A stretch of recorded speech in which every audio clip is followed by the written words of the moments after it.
up on the stair. We spoke of was and when, although I wasn't there.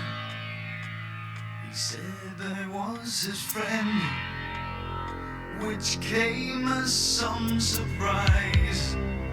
I spoke into his eyes. I thought you'd die alone a long, long time ago. Oh no, not me. I never lost control. Your face to face with the man who sold the world.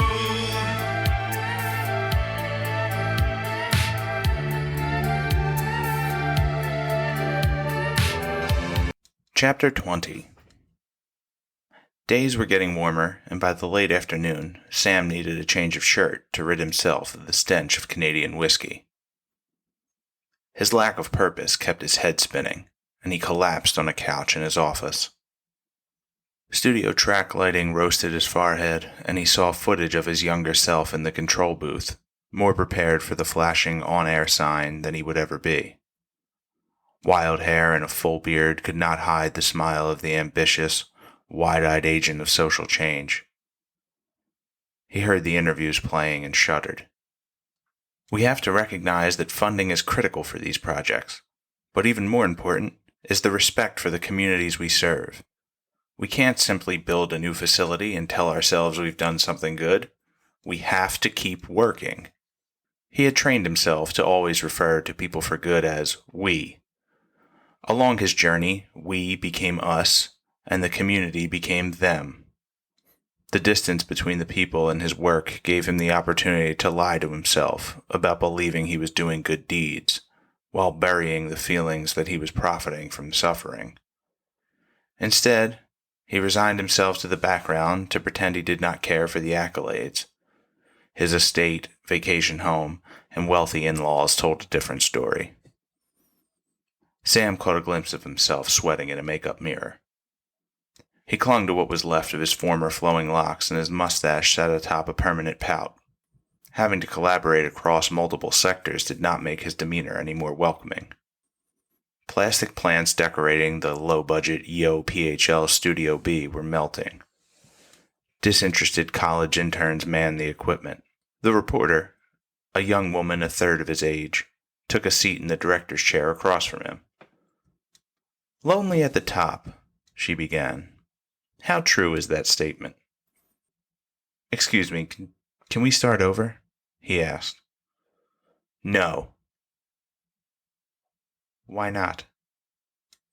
"Mr. Pearson, this is the only chance we get at this. I'll remind you not to interrupt again. Is it lonely at the top?" He swallowed his fears and spoke. "I am still climbing. I'm learning what a solo climb entails because I'm done with networking. I have been for a while.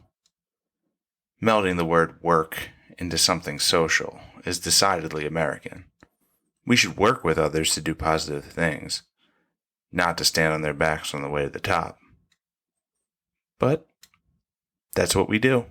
Some would say that's positive. It's tiring. And it's not what you've done, sir." The lights faded, and the reporter disappeared. Sam sat in the darkness. A solo spotlight clunked on 3 seconds later, advertising the axe to his left. He gripped it with 2 hands and held it across his body from hip to right shoulder. He found himself at half court inside the dilapidated rec center where he would eventually oversee the renovations and select every piece of updated equipment and furniture. When Esquire saw his enthusiasm, he bought another center and brought Sam along to enhance the investment. The cycle continued, and Sam was pleased with what he always believed to be unattainable. Then came the money and the organization. Sundays spent on the court with neighborhood children were replaced by red-eye flights and negotiations. His sense of fulfillment disappeared, when acquiring an abundance of wealth was balanced by slashing budgets and lean efficiency systems. There was no room for fun in the work, and no grasp of the critical needs by those who latched on to Esquire and Chairman for seats on the board. Sam watched fires burn at every desk in the organization. He wielded his axe in his right hand and a can of gasoline in his left.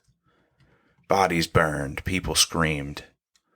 Lifeless staffers, bloodied by his axe, littered the hallways. He swung the weapon with ease. Swift motions chopped off the heads and cleared his path. He chopped down anyone not burning. In the doorway to a conference room, he came face to face with Jeff. Past him, Carol danced around the enormous table. Her supple body poured from the openings in her robe, while her soft skin glowed, freckled and tanned from the LBI sun. Chairman rose from a leather back as Carol crawled across the table. Jeff and Chairman attached their mouths to each of her hips. They walked with her, disrobing her the entire way. Her eyes stayed locked on Sam. She was still an angel to him. "Sam, I do want children, just not...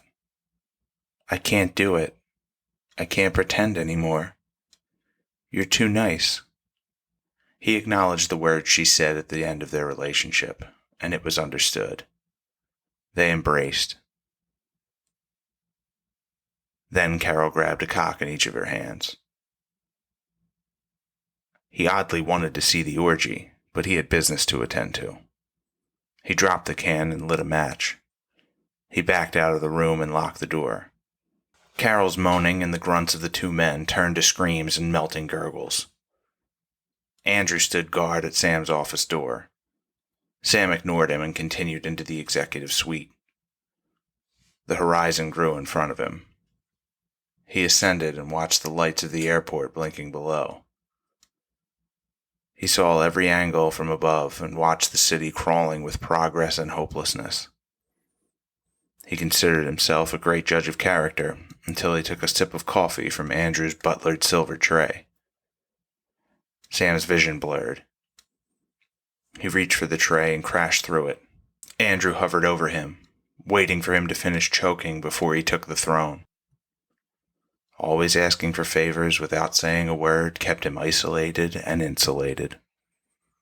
His checking account numbers crossed his eyes with every transaction. Every cent was a means of control. Sam sprung to his feet and opened his eyes. He scanned his office. He yawned and opened his blinds. The heels of his Florsheim's crossed from carpet to marble and clicked across the lobby. He could feel the eyes on him and learn to look important. He'd rather take a full 5 minutes for a conversation than mindless chit-chat before a meeting. He stormed through the boardroom doors and sat at the head of the table. Everyone has a boss. I have a boss. You have a boss. And unfortunately today, I am your boss.